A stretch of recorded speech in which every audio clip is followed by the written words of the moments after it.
اچھا ذرا آگے آ جائیے. ذات کا کتا ہے لیکن ولیوں کے سنگ جڑ گیا. اللہ نے اس کتے کا ذکر قرآن میں کیا بلکہ اس کے بیٹھنے کے سٹائل کو بیان کیا. وَكَلْبُهُمْ بَاسِطٌ ذِرَاعَيْهِ بِالْوَسِيدِ. ان کا کتا غار کے دھانے پہ اپنے بازوؤں کو پھیلا کے بیٹھا ہے. غار کی دہلیز پر بیٹھنے والے کتے کی حیت جلوس کو، اس کے بیٹھنے کے سٹائل کو قرآن نے بیان کیا. مالک اس میں ہمارے لیے کیا ہدایت ہے؟ ایک کتے کے بیٹھنے کے سٹائل کو تو بیان کر رہا ہے، اس کی حیت جلوس کو بیان کر رہا ہے، انداز نشست کو بیان کر رہا ہے. تو قرآن تو سراپا ہدایت ہے، تو اس میں ہمارے لیے کیا ہدایت ہے؟ کہا یہی تو بتانا چاہتا ہوں کہ ذات کا کتا بھی ہو، سنگ نیکوں کے جڑ جائے تو وہ قابل ذکر ہو جاتا ہے، اور اگر تم میرے ولیوں سے جڑ جاؤ گے پھر تمہارا مرتبہ کیا ہوگا؟ یہاں تو کتے جڑ جائیں تو قابل ذکر ہوتے ہیں. اچھا ذات کی چیونٹی ہے لیکن راہ تکتی حضرت سلیمان پیغمبر کا، تو اس چیونٹی کی گفتگو اللہ نے قرآن میں بیان کر دی اور اس کے نام کی صورت اتار دی. النمل، سورہ نمل اس چیونٹی کے نام پہ صورت ہے جو حضرت سلیمان علیہ السلام کی راہیں تک رہی تھی اور اپنی ہم جولیوں سے کہہ رہی تھی جلدی جلدی اپنی بلوں میں داخل ہو جاؤ، اللہ کے نبی کا لشکر بے خبری میں کہیں تمہیں کچل نہ ڈالے. اور حضرت سلیمان نے اس چیونٹی کی بات کو سنا. فَتَبَسَّمَ ضَاحِكًا مِّن قَوْلِهَا، اور مسکرا بھی پڑے. تو چیونٹی بھی ہو، گھوڑے بھی ہوں، کتے بھی ہوں، لیکن جب اچھے لوگوں کے سنگ جڑ جائیں، نسبت بلند ہو جائے تو وہ قابل ذکر ہو جاتے ہیں. تو ہیں گھوڑے لیکن میرا رب رب ہو کے قرآن میں ان گھوڑوں کی اداؤں کی قسمیں کر رہا ہے. وَالْعَادِيَاتِ ضَبْحًا فَالْمُورِيَاتِ قَدْحًا فَالْمُغِيرَاتِ صُبْحًا فَأَثَرْنَ بِهِ نَقْعًا وَوَسَطْنَ بِهِ جَمْعًا. قسم ان گھوڑوں کی جو تیز دوڑیں تو سینوں سے آواز نکلے، پتھریلی زمین میں جائیں تو پاؤں سے شرارے نکلیں، گرد و غبار اڑائیں، دشمن کے لشکروں کو تاخت و تاراج کر کے ان کے جتھوں میں گھس جائیں. ان دلیر اور بہادر گھوڑوں کی میرا رب رب ہو کے قسم کر رہا ہے. یہاں قسم کی بات چلی تو اللہ نے محبوب کے گھوڑوں کی قسم کی، گھوڑوں کی اداؤں کو پسند کیا. محبوب کے غلاموں کے گھوڑے، ان کے پاؤں سے لگی ہوئی کھریوں سے ٹکرانے والے پتھروں سے نکلنے والے شرارے، رب کے وہ بھی محبوب. اللہ اکبر. تو پھر قسم کی بات چلی تو کبھی گھوڑوں کی قسمیں کی، کبھی محبوب کی راہ گزر کی قسم کی. لا اقسم بہذا البلد، مجھے قسم ہے اس شہر کی. تو شہر مکہ کی قسم کیوں کی؟ وہاں کعبۃ اللہ ہے، مقام ابراہیم ہے، چاہے زمزم ہے، صفا و مروہ ہے، مزدلفہ ہے، منا ہے، عرفات ہے، قدم قدم انوار کی برستی برکھا ہے، مطاف ہے، حتیم ہے، مستجاب ہے، مستجار ہے، ملتزم ہے، باب کعبہ ہے، سقف بیت اللہ ہے.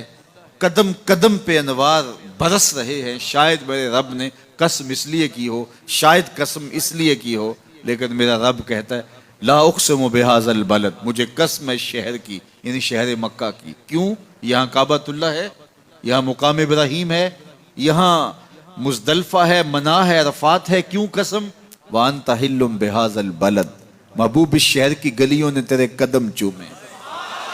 اے انت مقیم فی هذا البلد، امام قرطبی نے اس کا مفہوم بیان کیا. محبوب آپ کی اقامت اس شہر میں ہے، آپ کے سانسوں کی خوشبو سونگی ہے شہر کی فضاؤں نے، اس لیے مجھے شہر کی قسم کہ محبوب یہاں تم جو رہتے ہو. اللہ اکبر. تو محبوب کے شہر کی قسم کی. والعصر، محبوب کے زمانے کی قسم کی. والضحیٰ، محبوب کے چہرے کی قسم کی. واللیل، محبوب کی لٹکتی زلفوں کی قسم کی. کبھی کہا محبوب تیرے چہرہ زیبا کی قسم، کبھی کہا تیری زلف عنبری کی قسم، کبھی کہا تیرے شہر نور کی قسم، کبھی کہا تیرے زمانہ حسین کی قسم. اور پھر قسم کا باب چلا تو بات کہاں تک پہنچی؟ محبوب نہ صرف تیرے شہر کی قسم، نہ صرف تیری گلیوں کی قسم، نہ صرف تیرے چہرہ زیبا کی قسم، نہ تیری زلف نور کی قسم، نہ تیرے عہد زرعی کی قسم. محبوب تیری قسم تو ہے ہی تیرے غلاموں کے گھوڑوں کے پاؤں سے لگی ہوئی کھریوں کے ٹکرانے سے جو شرارے اڑتے ہیں، میں خدا ہو کے ان شراروں کو بھی پسند کرتا ہوں اور ان گھوڑوں کی بھی قسمیں کرتا ہوں۔ یہ قرآن ہے نا، والعادیات ضبحا، قسم ہے محبوب تیرے غلاموں کے گھوڑوں کی۔ اللہ اکبر، قسم ہے ان کے سینوں سے نکلتی آواز کی، قسم ہے ان کے پاؤں سے نکلتے ہوئے شراروں کی، قسم ہے ان کی خوبصورت اداؤں کی، ان اداؤں والوں گھوڑوں کی قسم۔ اللہ اکبر، یہ قسمیں کرنے کے بعد جواب قسم کیا ہے؟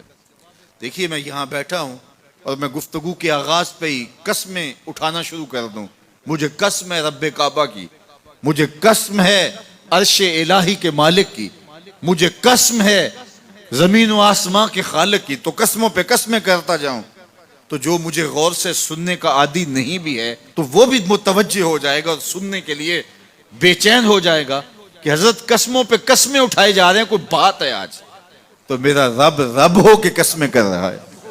تو اس کے بعد جواب قسم کیا ہے؟ تو کان کھڑے ہو گئے، روحوں میں پیاس بڑھ گئی اور سماعتیں بچھ گئی کہ میرے مالک تو قسموں پہ قسمیں کر رہے، کبھی گھوڑوں کی اداؤں کی قسمیں، کبھی ان کے سینوں سے نکلتے ہوئے جو ہے وہ اس مہیب آواز کی قسمیں، کبھی پاؤں سے اڑتے ہوئے شراروں کی باتیں، اور کبھی ان کے پاؤں سے اڑتی ہوئی دھول کی کہانیاں۔ تو قسم پہ قسم، اور قسمیں بھی گھوڑوں کی، تو کوئی بات ہوگی۔ تو ایک دم کان کھڑے ہو گئے تو جواب آیا، ان الانسان لربہ لکنود، بے شک انسان اپنے رب کا ناشکرا ہے، انسان اپنے رب کا ناشکرا ہے۔ قسمیں گھوڑوں کی ان کی اداؤں کی اور ناشکرا حضرت انسان کو کہا۔ یہ کتنی لطیف چوٹ تھی جو حضرت انسان کو ماری گئی۔ یا اللہ، ہمیں ناشکرا کہنا تھا تو کہیں اور مقام پہ کہہ لیا جاتا۔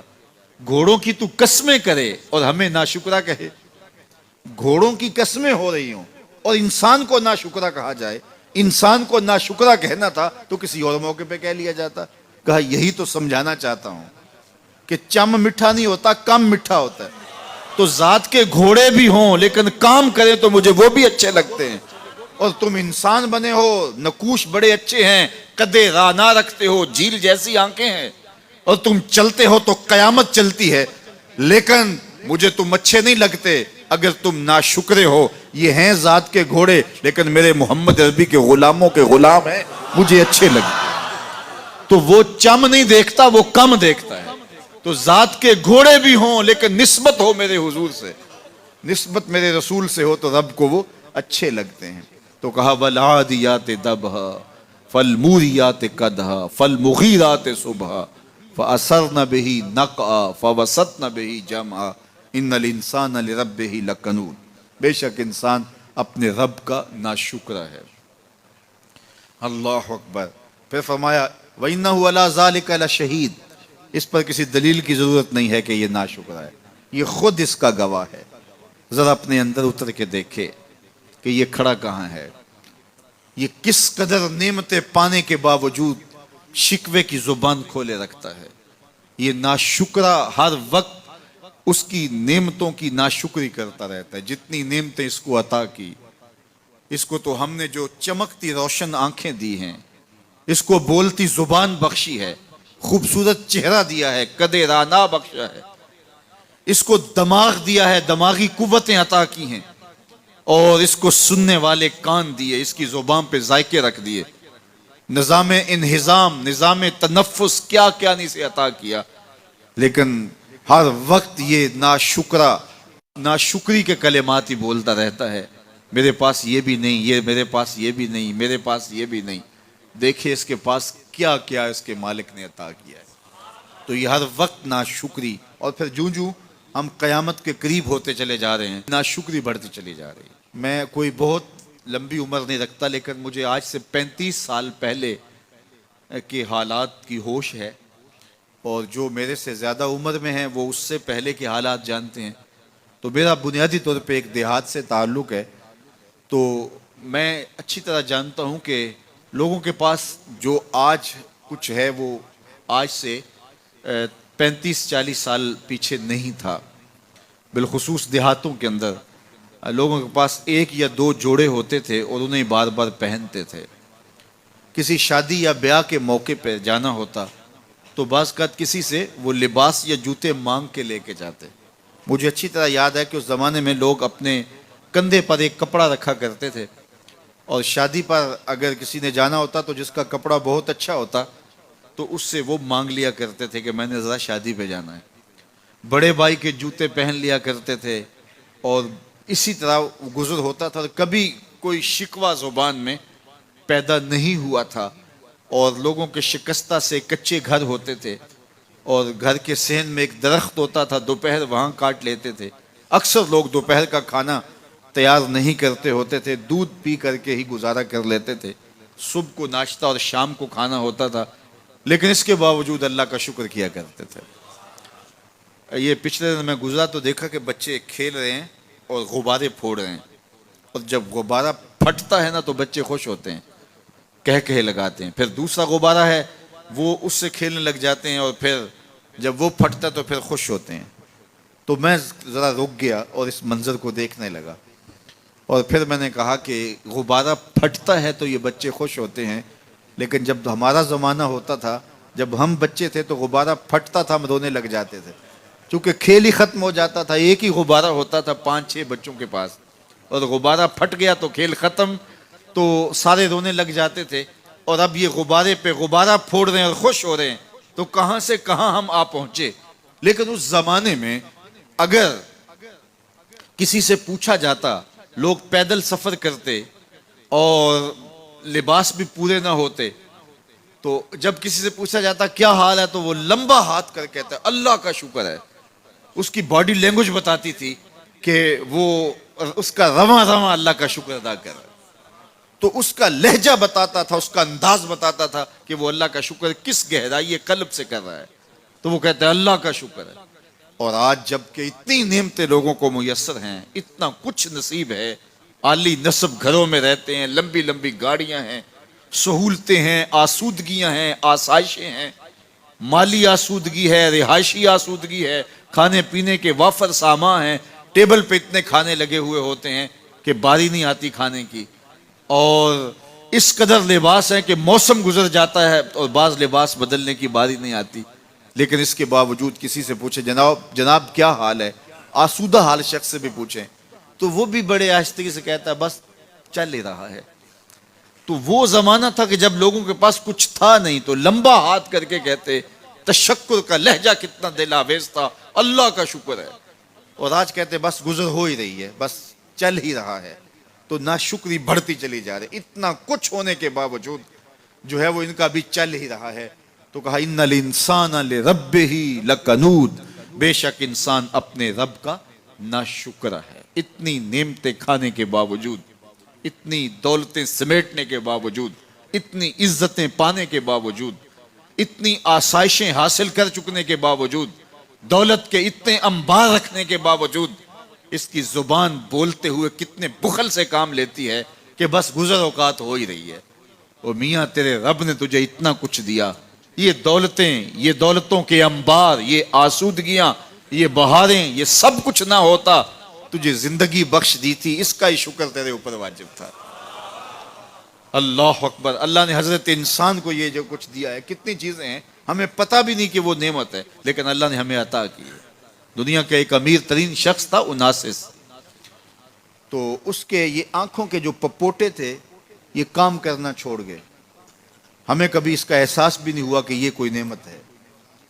آٹومیٹک سسٹم میرے رب نے لگایا ہے، ادھر تنکا اڑا ادھر آنکھ بند ہو گئی. لیکن اس کو مسئلہ کیا ہوا کہ یہ پٹھے اس کے ختم ہو گئے اور وہ اپنی مرضی سے آنکھیں نہیں بند کر سکتا تھا. ڈاکٹر سلوشن ٹیپ لگا کے آنکھیں کھول دیتا اور جب اس نے سونا ہوتا تو وہ بند کر دیتا. دنیا کے امیر ترین لوگوں میں سے ایک نام تھا. تو کسی نے اس سے پوچھا کہ تیری زندگی کی سب سے بڑی خواہش؟ اس نے کاش اپنی آنکھیں اپنی مرضی سے کھول سکوں. کاش کے لیے تجھے کوئی قیمت لگانی پڑے تو کتنے پیسے لگا سکتا ہے؟ کاش ساری دولت لگ جائے، کاش میں اپنی آنکھیں اپنی مرضی سے کھول سکوں.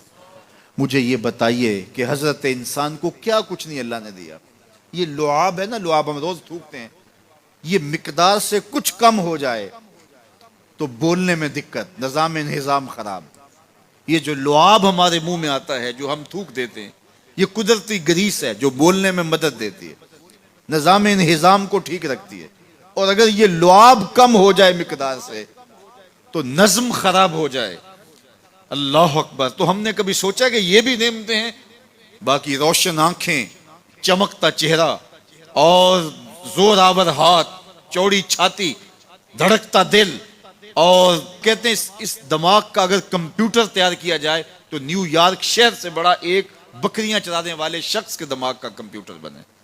یہ حضرت انسان کو اللہ نے اتنا کچھ دیا ہے، اور پھر اس کو نعمتیں دی، عزتیں دی، جائیدادیں، زمینیں، لمبی لمبی گاڑیاں، عالی نسب پلازے، کتنا کچھ دیا، پھر خوبصورت اولادیں دی، کیا تسکین قلب کے لیے رکھا اس نے۔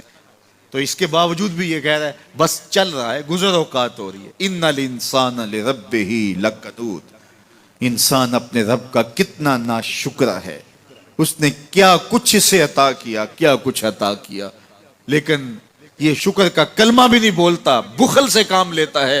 تو کہا یہ ناشکرا ہے، اور اس پر کوئی خارج سے دلیل لانے کی ضرورت بھی نہیں ہے۔ وَإِنَّهُ عَلَىٰ ذَلِكَ لَشَهِيدٌ، اور یہ خود اس پہ گواہ ہے۔ ذرا اپنے اندر اتر کے دیکھے تو یہ کتنا بخل کرتا ہے شکر ادا کرنے میں، اسے خود سمجھ آ جائے گی۔ وَإِنَّهُ لِحُبِّ الْخَيْرِ لَشَدِيدٌ، اور اس کی ایک خصلت یہ ہے کہ یہ دولت کی محبت میں بڑا سخت ہے۔ دولت کی محبت یہ بہت زیادہ اپنے سینے میں پال چکا ہے، اور یہ دولت اس کی محبوبہ بن گئی ہے۔ دولت تو اس کی ضرورت ہونی چاہیے تھی، لیکن اس نے اس کو اپنی محبوبہ بنا لیا۔ وَإِنَّهُ لِحُبِّ الْخَيْرِ لَشَدِيدٌ، اس کو محبت زر شدت سے ہو گئی ہے، سویر سے شام تک اس کا وظیفہ ہی یہی ہے، اس کی زندگی کے اندر منصوبے یہ چلتے ہیں۔ اللہ نے اتنا نوازا ہوا ہے، اس کی ساری زندگی آسودگی سے گزر سکتی ہے جتنا اس کے پاس موجود ہے، لیکن اس کے باوجود ہر وقت اس کے دماغ کے فیتے پہ یہی چلتا ہے، اور یہی کہانی چلتی ہے، یہ زیادہ کیسے ہو، یہ زیادہ کیسے ہو، یہ زیادہ کیسے ہو۔ اس اضطراب نے اس کو بے چین کر دیا ہے، اور خواہش زر نے، حوث زر نے اس کا چین چھین لیا ہے، اور اتنی محبت جاگزی ہوگی اس کے دل میں کہ اللہ کی محبت کے لیے اس کے دل میں جگہ ہی نہیں بچی۔ وَإِنَّهُ لِحُبِّ الْخَيْرِ لَشَدِيدٌ۔ اللہ اکبر۔ اب پہلے گھوڑوں کی اداؤں کی قسمیں کی، پھر اس کے بعد حضرت انسان کی یہ جو بڑی خامیاں تھی، جو خامیاں جڑ ہیں اس کی باقی خامیوں کی، ان کو بیان کیا۔ ایک تو ناشکرا ہے، جو ملا ہے اس پہ یہ شکر ادا نہیں کرتا، حالانکہ اگر وہ شکر ادا کرے، رب کا وعدہ ہے کہ اگر تم شکر ادا کرو گے میں اور زیادہ دوں گا۔ ایک تو یہ شکر نہیں کرتا، اور دوسرا یہ ہے کہ دولت کی محبت اس کے رگو ریشہ میں رچ بس گئی ہے۔ بلکہ اللہ تعالیٰ نے ان بد نصیب لوگوں کی کہانی بیان کرتے ہوئے کہا جو دولت کو مقصود ہی بنا بیٹھے، الذی جمع مالا وعدد، یہ وہ بد نصیب لوگ ہیں جو مال کو جمع کرتے ہیں اور گنتے رہتے ہیں، بار بار حساب کرتے ہیں۔ الذی جمع مالا وعدد، مال کو جمع کیا، وعدد، اور بار بار اس کو گنتے رہے، اتنے ہو گئے، اب اتنے ہو گئے۔ اللہ کلا لینبذن فی الحطام، پہلے شرف میں الذی جمع مالا وعدد یحسب ان مالہ اخلد، یہ گمان کرتے ہیں کہ ہمارا مال ہمیں لافانی کر دے گا، مال کی کثرت سے ہم محفوظ ہو جائیں گے اور ہمارا کچھ نہیں بگڑے گا، دولت اتنی ہوگی تو ہم ہر طرح سے حفاظتوں کے ساتھ میں آ جائیں گے، ہمارا مال ہمیں لافانی کر دے گا۔ یحسب ان مالہ اخلد، اللہ تعالیٰ نے فرمایا کلا، ایسا ہرگز نہیں ہے، یہ تمہاری بھول ہے کہ مال تمہیں لافانی کر دے گا، مال تمہیں مرنے نہیں دے گا، مال تمہیں محفوظ کر لے گا، کلا، ایسا ہرگز نہیں ہے، بلکہ کیا ہے، لَيُنبَذَنَّ فِي الْحُطَمَةِ، ہم تمہیں پکڑ کے آگ میں ڈال دیں گے۔ لَيُنبَذَنَّ کے لفظ پہ اگر غور کیا جائے تو عربی میں جب ان کا جوتا پرانا ہو جاتا تو پرانا جوتا جب پہننے کے بھی قابل نہ رہتا تو اس کو اتار کے ایسے حقارت سے پہنتے، اور اس کے لیے لفظ استعمال کرتے نبذت النال، میں نے جوتا پھینک دیا، وہ جوتا جو پاؤں میں ڈالنے کے بھی قابل نہ رہے اور اتنا پرانا ہو جائے کہ اس کو اب جو ہے وہ مزید مرمت بھی نہ کروانا ممکن ہو، تو اس کو پھر پھینکا جاتا ہے، اور پھر اس کو وہ حقارت سے پھینکتے ہیں، اور وہ جوتا چلتے ہوئے تنگ کرتا ہے تو پھر اس کو اتار کے حقارت سے رب پھینک دیتے ہیں، تو اس کے لیے لفظ بولتے ہیں نبست النال، میں نے جوتا پھینک دیا، حقارت سے پھینکنے کو نبز کہتے ہیں۔ اور یہی لفظ اللہ تعالیٰ جل شانہ نے فرمایا کلا لینبذن فی الحطمہ، اے اہل عرب جس طرح تم جوتا پرانا حقارت سے پھینکتے ہو، ہم حقارت سے تمہیں آگ میں ڈال دیں گے۔ کلا لینبذن فی الحطمہ، یہ ان مالداروں کی کہانی ہے جنہوں نے مال کو اپنا معبود بنا لیا، مال کو اپنا مقصود بنا لیا، مال مال مال، ہر قدر پامال کر دی، ہر قدر کی قربانی دے دی مال کے بدلے، اور مال ہی ان کا مقصود بن گیا، اور یہ سمجھے کہ یہ مال جو ہے وہ ان کو لافانی کر دے گا، ان کو مرنے نہیں دے گا، ان کے لیے حفاظتی حصار بن جائے گا۔ کلا لینبذن فی الحطمہ وما ادراک ما الحطمہ، اللہ فرماتا ہے جانتے ہو جس حطمہ میں، جس آگ میں تمہیں ڈالا جائے گا وہ آگ کیا ہے؟ مل حطمہ، کیا تمہیں پتا ہے وہ حطمہ کیا ہے؟ پھر خود فرمایا نار اللہ الموقدۃ التی تطلع علی الافئدہ، یہ اللہ کی جلائی ہوئی آگ ہے جو دل کھا جائے گی، جو کلیجے چاٹ جائے گی۔ تو حب زر، یہ حب دولت اور حب دنیا، یہ تمام برائیوں کی جڑ ہے۔ تو اس لیے اپنے اندر سے محبت زر کو نکالنے کی کوشش کیجئے اگر کہیں آپ کو داخل ہوتی محسوس ہو رہی ہے، اور حب دولت کو نکالنے کے لیے زکوٰۃ صدقات اسلام نے ہمیں یہ نظم دی ہے۔ اقبال نے کہا تھا حب دولت تلف می سازت زکوٰۃ، زکوٰۃ حب دولت کو زائل کرتی ہے، جب اللہ کی راہ میں لٹاؤ گے تو اس سے کم بھی نہیں ہوگا۔ میرے حضور نے 3 چیزیں قسم کر کے کہیں، حضرت ابو کبشہ الانماری رضی اللہ تعالیٰ عنہ سے مروی ہے، میرے حضور نے ارشاد فرمایا اگر کوئی شخص کسی کو معاف کر دیتا ہے تو اس کی عزت کم نہیں ہوگی، میں محمد اللہ کی قسم اٹھاتا ہوں۔ دوسری بات میرے حضور نے فرمائی کہ جو شخص مانگنے لگ جاتا ہے، سوال کا دروازہ کھول لیتا ہے، اللہ اس کے لیے محتاجی کا دروازہ کھول دیتا ہے، اس کی کبھی کمی پوری نہیں ہوتی۔ اور تیسری بات میرے حضور نے قسم کر کے کہی ما نقص مال عبد من صدقہ، کہا میں اللہ کی قسم اٹھا کے کہتا ہوں کہ صدقے سے مال کم نہیں ہوتا، صدقے سے مال گھٹتا نہیں ہے۔ تو ایک تو مال بھی نہیں گھٹے گا، یہ ضمانت کس کی ہے؟ میری نہیں ہے، یہ رسول اللہ کی ضمانت ہے۔ ایک تو مال بھی کم نہیں ہوگا، اور دوسرا یہ ہے کہ حب دولت ختم ہوگی۔ حب دولت تلف می سازت زکوٰۃ، یہ ماہ سیام آ رہا ہے تو زکوٰۃ سے حب دولت کو کم کیجئے، بلکہ صدقات دیجئے، نفلی صدقات کیجئے، غرباء کی مدد کیجئے، مساکین کی مدد کیجئے، اپنے غریب محتاج رشتہ داروں پہ غور کیجئے، ان کی مدد کیجئے، اپنی ہمسائیگی میں دیکھیے، پردے سے مدد کیجئے، ان کی عزت نفس بھی مجروح نہ ہو۔ یہ جو نمائش لگا کے 10 اخباروں میں چھپوا کے لوگوں کی مدد کرتے ہیں، اس سے گریز کیجئے۔ کبھی سوچیں کہ اگر آج کسی کی بیٹی لائن میں کھڑی ہے تو کل اگر یہ مرحلہ میری بیٹی کے لیے آ جائے تو پھر میرا مزاج کیا ہوگا؟ تو عزت نفس کا خیال رکھیے، لوگوں کی غربت کا تماشا نہ اڑائیے، اور لوگوں کی جو ہے وہ محتاجی کو اپنی تسکین کا ذریعہ نہ بنائیے۔ یہ تو اللہ نے تمہیں دیا اور انہیں نہیں دیا، اور وہ آزمائش کی گھڑی میں کھڑے ہیں، تم ان کے ساتھ کھڑے ہو جاؤ۔ تو لوگوں کی مدد کیجئے، دکھیوں کے کام آئیے، مساجد کی جو ہے وہ تعمیر کیجئے، مدارس دینیا کے ساتھ وابستہ رہیے، اور لوگوں کی فلاح کے لیے، بہتری کے لیے کام کیجئے۔ اللہ نے آپ کو دیا ہے، یہ مال یہاں رہ جانا ہے۔ میرے حضور نے فرمایا ابن آدم کہتا ہے میرا مال میرا مال، اس کا مال وہ ہے جو اس نے کھایا یا پہنا اور پرانا کر دیا یا آگے بھیج دیا، باقی اس کا نہیں ہے، وہ وارثوں کا ہے۔ مرتے ہی ورثہ بن جائے گا، مرتے ہی ترکہ بن جائے گا، کفن بھی میلا نہیں ہونے دیں گے کہ بعض اولادیں تو بانٹ لیتی ہیں۔ اللہ اکبر، وہ گھر جو ان کے لیے بنایا تھا، ایک رات بھی تجھے اس گھر میں رکھنے کے لیے تیار نہیں ہوں گے۔ آج تیرا نام چھن گیا، آج کوئی یہ نہیں کہتا کہ پیچھے اس امام کے اور حاضر اس چودھری صاحب کے، حاضر اس میت کے، آج تو ڈیڈ باڈی بن گیا، آج تو میت بن گیا۔ آج خان صاحب، ملک صاحب، چودھری صاحب، پیر صاحب، مفتی صاحب، تیرے سارے ٹائٹل چھین لیے گئے۔ آج پیچھے اس امام کے اور دعا واسطے حاضر اس میت کے، آج تو میت بن گیا۔ آج تیرا لباس بھی پھاڑ کے اتارا ہے، آج تیرے انگوٹھے باندھ دیے گئے ہیں، ناک میں روئی ٹھونس دی گئی ہے، آج تو غسال کے رحم و کرم پہ ہیں، وہ تجھے ادھر الٹ دے یا ادھر پلٹ دے، اب تیرے پاس کوئی اختیار ہی باقی نہیں رہا۔ میاں صاحب بولے جاندی واری ڈرونا بنےو تے ہاتھ نہ لاندے ڈر دے۔ آج اولاد بھی دور ہے، پوتے اور پوتیاں بھی ڈرتی ہیں، جاندی واری ڈرونا بنےو تے ہاتھ نہ لاندے ڈر دے، جنہ لئی تو پاپ کمائے اج کتھے نہیں تیرے کر دے۔ آج سارے چلے گئے، تو آج اپنے ہاتھ سے اپنی زندگی کو سنوارنے کے عمل کی طرف بڑھیں اور راہ خدا میں خرچ کریں، دکھیوں، مجبوروں اور لاچاروں کے کام آئیں۔ اللہ آپ کی مدد کرے گا اور حب دنیا کم ہوگی۔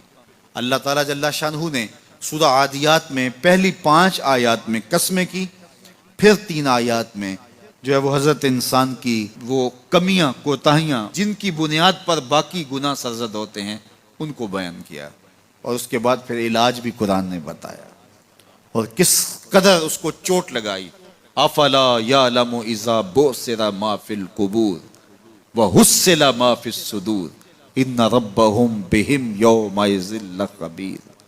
افلا یعلم اذا بعثر ما فی القبور، اے اکڑ کے چلنے والے، اے ناشکر انسان، اے دولت کے پجاری، وہ وقت یاد کر جب تو قبر سے اٹھایا جائے گا۔ اس وقت کفن بھی چھین لیا جائے گا۔ اب سب کو چھین لیا گیا، دولت، بینک بیلنس، تیری جائیدادیں، پلازے، گاڑیاں، گھر، کوٹھیاں، بنگلے، سب کچھ یہیں رہ گیا، صرف ایک چادر کفن کی لے کے جا رہا ہے۔ لیکن جب قبر سے اٹھایا جائے گا یہ کفن کی چادر بھی رہ جائے گی، برہنہ اٹھایا جائے گا۔ اللہ اکبر! نہ پاؤں میں جوتے، نہ سر پہ پگڑی، نہ بدن پہ کپڑا، برہنہ اٹھایا جائے گا۔ سیدہ عائشہ رضی اللہ تعالیٰ عنہ نے سنا تو کانپنے لگی، عرض کی حضور قبر سے برہنہ اٹھائے جائیں گے تو ایک دوسرے سے حیا نہیں آئے گی؟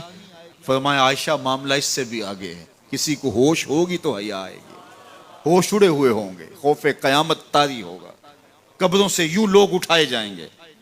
افلا یعلم اذا بعثر ما فی القبور، اب بوسرا کا جو مفہوم ہے، جو ترجمہ اور معنی ہے وہ تو رہے، بوسرا کا جو صوتی آہنگ ہے، جب بولتے ہوئے ایک جھٹکا لگتا ہے تو قبروں سے اٹھتے ہوئے لوگوں کی کیفیت معلوم کرنے کے لیے بوسرا کا صوتی آہنگ ہی کافی ہے۔ افلا یعلم اذا بعثر ما فی القبور وحصل ما فی الصدور، حصلہ کے اوپر جو تشدید ہے، یہ معنی کو کتنی خوبصورتی کے ساتھ ایک مجسم پیکر میں سامنے لا رہی ہے۔ اللہ فرماتا پھر وہ وقت آئے گا جو سینے میں ہوگا وہ تشت ازبام ہو جائے گا۔ آج آپ مجھے نیک سمجھتے ہیں، میں آپ کو اچھا سمجھتا ہوں، لیکن میرے سینے کے اندر کیا چل رہا ہے یہ آپ کو نہیں پتا۔ یہ میں تقریر چہک چہک کے کر رہا ہوں، اس کے پیچھے کیا ہے؟ میں آپ کے دل اپنی جانب موڑنا چاہتا ہوں، آپ کی جیبیں خالی کرنا چاہتا ہوں، یا میں آپ کے سامنے پاک اور ستھرا اور بڑا جو ہے وہ نیکوکار بننا چاہتا ہوں، یا میرا مقصد رضائے الہی ہے؟ یہ مجھے پتہ ہے، آپ کو نہیں پتہ۔ آپ کہاں ہیں، کہاں کھڑے ہیں، میں آپ کو اچھا سمجھتا ہوں، لیکن آپ کو پتہ ہے کہ ہم کہاں کھڑے ہیں۔ لیکن قیامت کے دن یہ ساری چیزیں سامنے آ جائیں گی۔ وَحُصِّلَ مَا فِي الصُّدُورِ، اور سورہ الطارق میں فرمایا یوم تبل السرائر فما لہ من قوت ولا ناصر، اس دن سارے راز کھول دیے جائیں گے اور کوئی طاقت نہیں ہوگی جو ان رازوں کو کھلنے سے روک سکے گا۔ آج طاقتور کی بات نہیں کھلتی اور کمزور کی بات اچھال دی جاتی ہے، لیکن وہ وقت آنے والا ہے یوم تبل السرائر فما لہ من قوت ولا ناصر، نہ زور کے بل پہ، نہ زر کے بل پہ، نہ کسی اور بل پہ کسی کام کو روکا جا سکے گا، ہر شے تشت ازبام ہو جائے گی۔ وہ کتنا سخت دن ہوگا۔ اے داور حشر میرا نامہ اعمال نہ پوچھ، اس میں کئی پردہ نشینوں کے بھی نام آتے ہیں، تو وہ کتنا سخت دن ہوگا۔ وَحُصِّلَ مَا فِي الصُّدُورِ إِنَّ رَبَّهُمْ بِهِمْ يَوْمَئِذٍ لَخَبِيرٌ، بے شک ان کا رب اس دن ان سے خوب باخبر ہوگا۔ وہ آج بھی باخبر ہے، لیکن آج کئیوں کو یقین نہیں کہ وہ باخبر ہے، لیکن اس دن سب کو یقین ہو جائے گا کہ میرا رب اس سے باخبر ہے۔ جب پرانی تصویریں چلنا شروع ہو جائیں گی، جب ساری ویڈیو سامنے آ جائے گی، زندگی میں جو جو کیا، تنہائی میں اعلانیہ خفیہ جہاں جہاں جو کیا داد عیش دی، سب کچھ تشت ازبام ہوگا، سب کچھ جو ہے وہ سکرین پہ چل رہا ہوگا، کوئی چیز بھی تشت ازبام ہونے سے نہیں رہ جائے گی۔ تو پھر بندہ کہے گا اوہو یہ تو سب میرے مالک کو پتا تھا، لوگوں کی نظروں سے چھپ سکا، رب کی نگاہوں سے تو نہیں چھپ سکا، اس کی نگاہوں سے کون چھپ سکتا ہے؟ یہ یقین آج اپنی روحوں میں اتار لو، اچھی طرح سے جذب کر لو۔ گناہوں سے بچنے کا اکسیر نسخہ ہے یہ یقین کہ میرا رب مجھے دیکھ رہا ہے۔ یہ یقین جب روح میں جم جائے، خیالوں میں اتر جائے، اعتقاد کا پختہ حصہ بن جائے، پھر بند کوٹھڑی میں بھی جرم نہیں ہو سکتا کہ میرا مالک تو مجھے دیکھ رہا ہے۔ آپ دیکھتے نہیں کہ جب ساتوں دروازے بند کر کے بت کے اوپر موٹا کپڑا ڈال کے زلیخا بولی ہے تلک یوسف اب تو آ جاؤ نا، اب تو کوئی نہیں دیکھ رہا، قال معاذ اللہ، تو جناب یوسف نے کہا میں اللہ کی پناہ میں آتا ہوں۔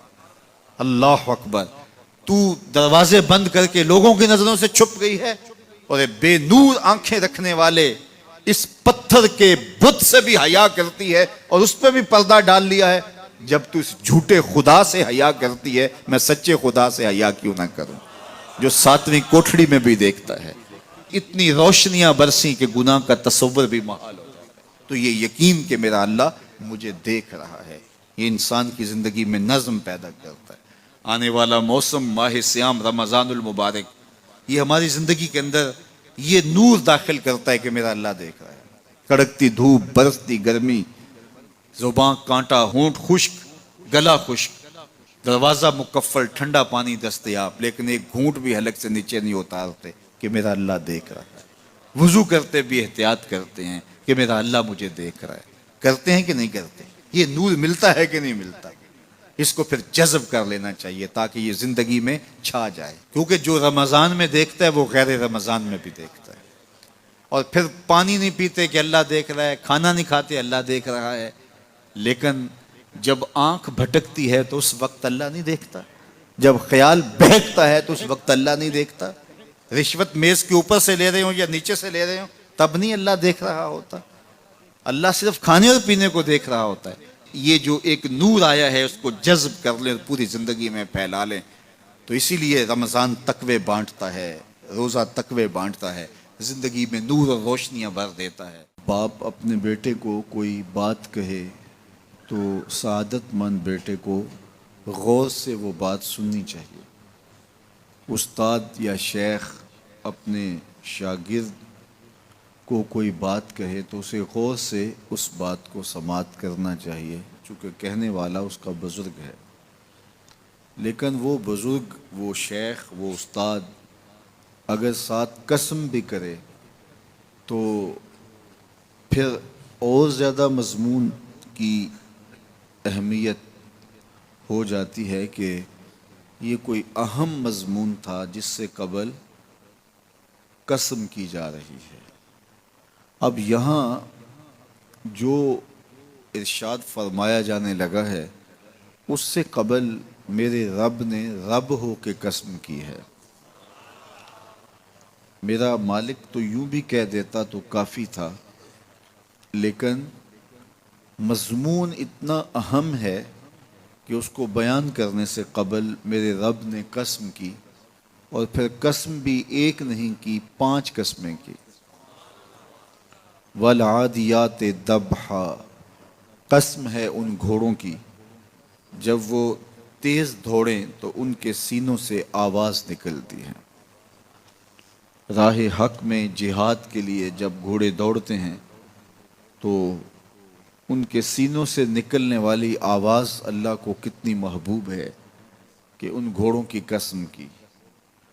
فالموریات قدحا، اور وہی گھوڑے جب برق رفتاری سے دوڑتے ہیں اور پتھریلی زمین میں جب ان کا گزر ہوتا ہے تو ان کے پاؤں سے لگی ہوئی کھریوں کے ٹکرانے سے پتھروں سے جو شرارے نکلتے ہیں، اللہ فرماتا ہے کہ میں ان گھوڑوں کی قسمیں کرتا ہوں کہ جن کے پاؤں سے لگی ہوئی کھریوں کے ٹکرانے سے پتھروں سے شرارے نکلیں۔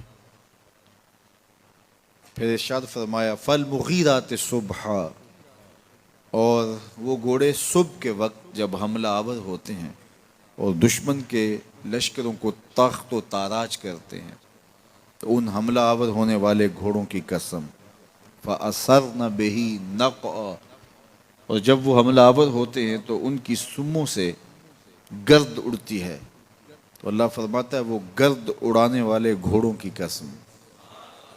پھر ارشاد فرمایا فَوَسَطْنَ بِهِ جَمْعًا، اور وہ بہادر اور دلیر گھوڑے اپنے سوار کو لے کر کے جب دشمن کے قلب میں گھس جاتے ہیں اور جتھوں پر حملہ آور ہوتے ہیں تو مجھے گھوڑوں کی یہ ادا بھی اچھی لگتی ہے، تو مجھے ان گھوڑوں کی قسم۔ تو 5 قسمیں کی قسم ہے ان گھوڑوں کی جو دوڑتے ہیں تو ان کے سینوں سے آواز نکلتی ہے، قسم ہے ان گھوڑوں کی کہ جب وہ پتھریلی زمین سے گزریں تو ان کے پاؤں سے لگی ہوئی کھریوں کے ٹکرانے سے پتھروں سے جو شرارے نکلیں، قسم ہے مجھے ان گھوڑوں کی جو لشکروں کو تاخت و تاراج کریں، قسم ہے ان گھوڑوں کی جب وہ حملہ آور ہوں تو گرد اڑے، اور قسم ہے ان گھوڑوں کی جو لشکروں کے کلیجے چیر دیں اور آگے بڑھ جائیں اور دشمنوں کے جتھوں پہ حملہ آور ہوں۔ تو ان 5 قسم کے گھوڑوں کی میرے رب نے قسم کی ہے۔ اللہ اکبر، میرے مالک ذات کے گھوڑے اور تو ان کی قسمیں کرے، تو کہا کہ یہ گھوڑے میرے محبوب کے غلاموں کے ہیں۔ اللہ اکبر، محبوب کے غلاموں کے گھوڑوں کے پاؤں سے لگی ہوئی کھریوں کے ٹکرانے سے پتھروں سے جو شرارے نکلے رب کو وہ بھی پسند ہیں۔ ذرا غور تو کیجئے، تو ذات کے گھوڑے بھی ہوں لیکن نسبت محبوب سے ہو تو وہ گھوڑے بھی اچھے لگتے ہیں۔ اچھا ذرا آگے آ جائیے، ذات کا کتا ہے لیکن ولیوں کے سنگ جڑ گیا۔ اللہ نے اس کتے کا ذکر قرآن میں کیا بلکہ اس کے بیٹھنے کے سٹائل کو بیان کیا۔ وَكَلْبُهُمْ بَاسِطٌ ذِرَاعَيْهِ بِالْوَسِيدِ، ان کا کتا غار کے دھانے پہ اپنے بازوؤں کو پھیلا کے بیٹھا ہے۔ غار کی دہلیز پر بیٹھنے والے کتے کی حیت جلوس کو، اس کے بیٹھنے کے سٹائل کو قرآن نے بیان کیا۔ مالک اس میں ہمارے لیے کیا ہدایت ہے؟ ایک کتے کے بیٹھنے کے سٹائل کو تو بیان کر رہا ہے، اس کی حیت جلوس کو بیان کر رہا ہے، انداز نشست کو بیان کر رہا ہے، تو قرآن تو سراپا ہدایت ہے، تو اس میں ہمارے لیے کیا ہدایت ہے؟ کہا یہی تو بتانا چاہتا ہوں کہ ذات کا کتا بھی ہو، سنگ نیکوں کے جڑ جائے تو وہ قابل ذکر ہو جاتا ہے، اور اگر تم میرے ولیوں سے جڑ جاؤ گے پھر تمہارا مرتبہ کیا ہوگا؟ یہاں تو کتے جڑ جائیں تو قابل ذکر ہوتے ہیں۔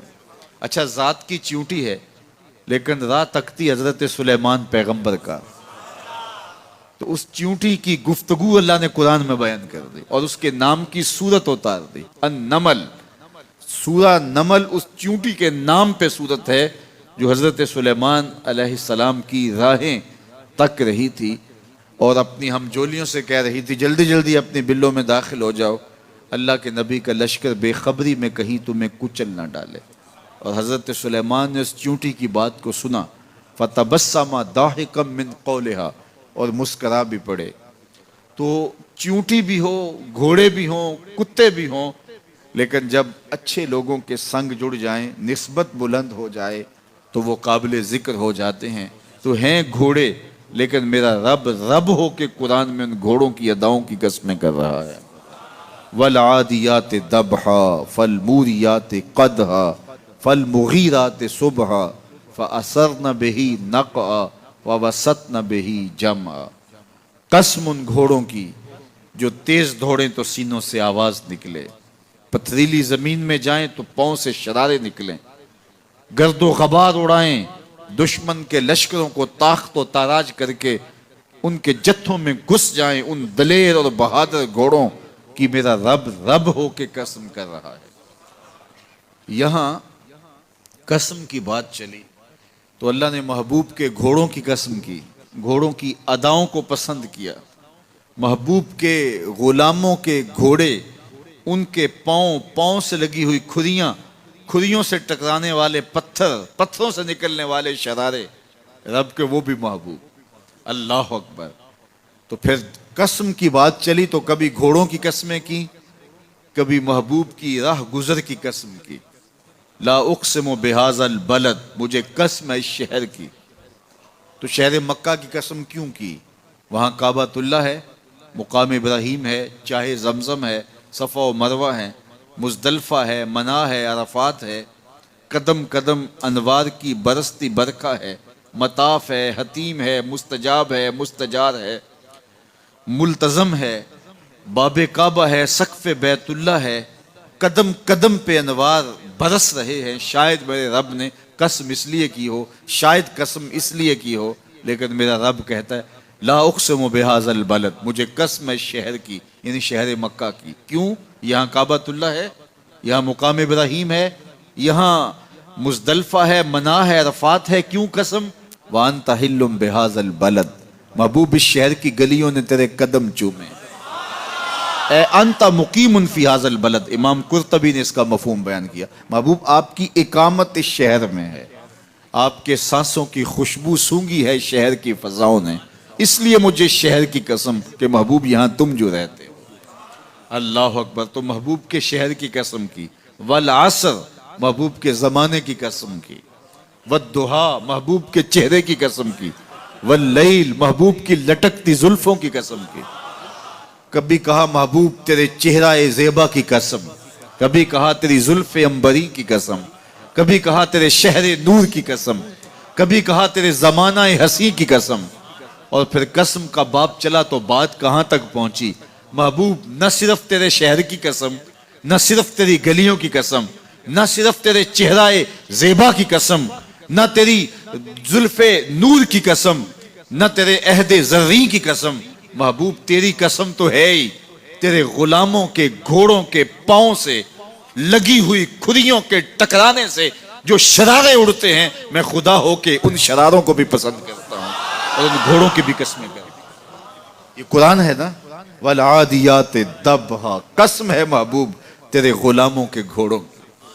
اللہ اکبر. قسم ہے ان کے سینوں سے نکلتی آواز کی، قسم ہے ان کے پاؤں سے نکلتے ہوئے شراروں کی، قسم ہے ان کی خوبصورت اداؤں کی، ان اداؤں والوں گھوڑوں کی قسم.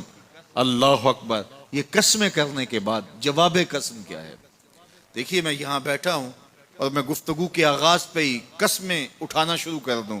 مجھے قسم ہے رب کعبہ کی، مجھے قسم ہے عرش الہی کے مالک کی، مجھے قسم ہے زمین و آسمان کے خالق کی. تو قسموں پہ قسمیں کرتا جاؤں تو جو مجھے غور سے سننے کا عادی نہیں بھی ہے تو وہ بھی متوجہ ہو جائے گا اور سننے کے لیے بے چین ہو جائے گا کہ حضرت قسموں پہ قسمیں اٹھائے جا رہے ہیں، کوئی بات ہے آج. تو میرا رب رب ہو کے قسمیں کر رہا ہے. تو اس کے بعد جواب قسم کیا ہے؟ تو کان کھڑے ہو گئے، روحوں میں پیاس بڑھ گئی اور سماعتیں بچھ گئی کہ میرے مالک تو قسموں پہ قسمیں کر رہے. کبھی گھوڑوں کی اداؤں کی قسمیں، کبھی ان کے سینوں سے نکلتے ہوئے جو ہے وہ اس مہیب آواز کی قسمیں، کبھی پاؤں سے اڑتے ہوئے شراروں کی باتیں، اور کبھی ان کے پاؤں سے اڑتی ہوئی دھول کی کہانیاں. تو قسم پہ قسم، اور قسمیں بھی گھوڑوں کی، تو کوئی بات ہوگی. تو ایک دم کان کھڑے ہو گئے تو جواب آیا ان الانسان لربہ لکنود، بے شک انسان اپنے رب کا ناشکرہ ہے، انسان اپنے رب کا ناشکرہ ہے. قسمیں گھوڑوں کی ان کی اداؤں کی اور ناشکرہ حضرت انسان کو کہا. یہ کتنی لطیف چوٹ تھی جو حضرت انسان کو ماری گئی. یا اللہ ہمیں ناشکرہ کہنا تھا تو کہیں اور مقام پہ کہہ لیا جاتا. گھوڑوں کی تو قسمیں کرے اور ہمیں ناشکرہ کہے. گھوڑوں کی قسمیں ہو رہی ہوں اور انسان کو ناشکرہ کہا جائے. انسان کو ناشکرہ کہنا تھا تو کسی اور موقع پہ کہہ لیا جاتا. کہا یہی تو سمجھانا چاہتا ہوں کہ چم میٹھا نہیں ہوتا، کم میٹھا ہوتا ہے. تو ذات کے گھوڑے بھی ہوں لیکن کام کریں تو مجھے وہ بھی اچھے لگتے ہیں. اور تم انسان بنے ہو، نقوش بڑے اچھے ہیں، قدے رانا رکھتے ہو، جھیل جیسی آنکھیں ہیں، اور تم چلتے ہو تو قیامت چلتی ہے، لیکن مجھے تم اچھے نہیں لگتے اگر تم ناشکرے ہو. یہ ہیں ذات کے گھوڑے لیکن میرے محمد عربی کے غلاموں کے غلام ہیں، مجھے اچھے لگتے. تو وہ چم نہیں دیکھتا، وہ کم دیکھتا ہے. تو ذات کے گھوڑے بھی ہوں لیکن نسبت ہو میرے حضور سے. نسبت میرے رسول سے ہو تو رب کو وہ اچھے لگتے ہیں۔ تو کہا والعادیات ضبحا فالموریات قدحا فالمغیرات صبحا فأثرن به نقعا فوسطن به جمعا ان الانسان لربه لکنود، بے شک انسان اپنے رب کا ناشکرا ہے۔ اللہ اکبر۔ پھر فرمایا وَإِنَّهُ عَلَىٰ ذَلِكَ لَشَهِيدٌ، اس پر کسی دلیل کی ضرورت نہیں ہے کہ یہ ناشکرا ہے، یہ خود اس کا گواہ ہے۔ ذرا اپنے اندر اتر کے دیکھے کہ یہ کھڑا کہاں ہے، یہ کس قدر نعمتیں پانے کے باوجود شکوے کی زبان کھولے رکھتا ہے۔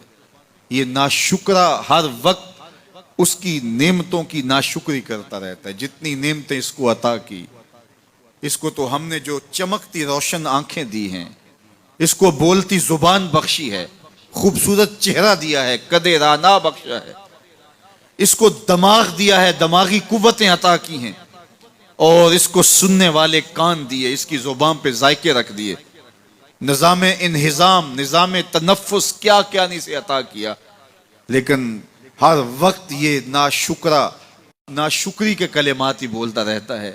میرے پاس یہ بھی نہیں، یہ میرے پاس یہ بھی نہیں، میرے پاس یہ بھی نہیں۔ دیکھیں اس کے پاس کیا کیا اس کے مالک نے عطا کیا ہے۔ تو یہ ہر وقت ناشکری، اور پھر جوں ہم قیامت کے قریب ہوتے چلے جا رہے ہیں، ناشکری بڑھتی چلی جا رہی ہے۔ میں کوئی بہت لمبی عمر نہیں رکھتا، لیکن مجھے آج سے 35 سال پہلے کے حالات کی ہوش ہے، اور جو میرے سے زیادہ عمر میں ہیں وہ اس سے پہلے کے حالات جانتے ہیں۔ تو میرا بنیادی طور پہ ایک دیہات سے تعلق ہے، تو میں اچھی طرح جانتا ہوں کہ لوگوں کے پاس جو آج کچھ ہے وہ آج سے 35-40 سال پیچھے نہیں تھا۔ بالخصوص دیہاتوں کے اندر لوگوں کے پاس 1 یا 2 جوڑے ہوتے تھے اور انہیں بار بار پہنتے تھے۔ کسی شادی یا بیاہ کے موقع پہ جانا ہوتا تو بعض اوقات کسی سے وہ لباس یا جوتے مانگ کے لے کے جاتے۔ مجھے اچھی طرح یاد ہے کہ اس زمانے میں لوگ اپنے کندھے پر ایک کپڑا رکھا کرتے تھے، اور شادی پر اگر کسی نے جانا ہوتا تو جس کا کپڑا بہت اچھا ہوتا تو اس سے وہ مانگ لیا کرتے تھے کہ میں نے ذرا شادی پہ جانا ہے۔ بڑے بھائی کے جوتے پہن لیا کرتے تھے، اور اسی طرح گزر ہوتا تھا۔ کبھی کوئی شکوہ زبان میں پیدا نہیں ہوا تھا، اور لوگوں کے شکستہ سے کچے گھر ہوتے تھے، اور گھر کے صحن میں ایک درخت ہوتا تھا، دوپہر وہاں کاٹ لیتے تھے۔ اکثر لوگ دوپہر کا کھانا تیار نہیں کرتے ہوتے تھے، دودھ پی کر کے ہی گزارا کر لیتے تھے۔ صبح کو ناشتہ اور شام کو کھانا ہوتا تھا، لیکن اس کے باوجود اللہ کا شکر کیا کرتے تھے۔ یہ پچھلے دن میں گزرا تو دیکھا کہ بچے کھیل رہے ہیں اور غبارے پھوڑ رہے ہیں، اور جب غبارہ پھٹتا ہے نا تو بچے خوش ہوتے ہیں، کہے لگاتے ہیں۔ پھر دوسرا غبارہ ہے، وہ اس سے کھیلنے لگ جاتے ہیں، اور پھر جب وہ پھٹتا تو پھر خوش ہوتے ہیں۔ تو میں ذرا رک گیا اور اس منظر کو دیکھنے لگا، اور پھر میں نے کہا کہ غبارہ پھٹتا ہے تو یہ بچے خوش ہوتے ہیں، لیکن جب ہمارا زمانہ ہوتا تھا، جب ہم بچے تھے تو غبارہ پھٹتا تھا، ہم رونے لگ جاتے تھے، چونکہ کھیل ہی ختم ہو جاتا تھا۔ ایک ہی غبارہ ہوتا تھا 5-6 بچوں کے پاس، اور غبارہ پھٹ گیا تو کھیل ختم، تو سارے رونے لگ جاتے تھے۔ اور اب یہ غبارے پہ غبارہ پھوڑ رہے ہیں اور خوش ہو رہے ہیں، تو کہاں سے کہاں ہم آ پہنچے۔ لیکن اس زمانے میں اگر کسی سے پوچھا جاتا، لوگ پیدل سفر کرتے اور لباس بھی پورے نہ ہوتے، تو جب کسی سے پوچھا جاتا کیا حال ہے تو وہ لمبا ہاتھ کر کہتا ہے اللہ کا شکر ہے، اس کی باڈی لینگویج بتاتی